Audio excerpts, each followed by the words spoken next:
রঙ্গারচর হরিণাপাটি উচ্চ বিদ্যালয়ের শিক্ষক ও দারুস সালাম মাদ্রাসার সভাপতি হাজী সোয়াব আলী মাস্টার সাহেবকে চিরনিদ্রায় শায়িত করা হলো নিজের জন্মস্থানে তিনির গ্রামের বাড়িতে। অসংখ্য আত্মীয় স্বজন রেখে গেছেন, পেশায় ছিলেন শিক্ষক। অসংখ্য ছাত্র ছাত্রী সহযোদ্ধা রেখে গেছেন। তিনি নামাজি ও ধার্মিক মানুষ ছিলেন।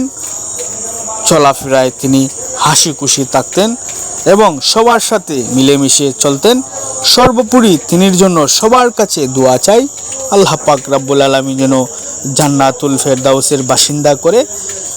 সর্বশেষ একটি কথা বলতে চাই, তিনি অত্যন্ত হাসি মাখা মুখ ছিলেন, সবার সাথে মিলেমিশে চলতেন এবং সবার সাথে মিশতেন, হাসি খুশি থাকতেন, সবার খোঁজ খবর নিতেন।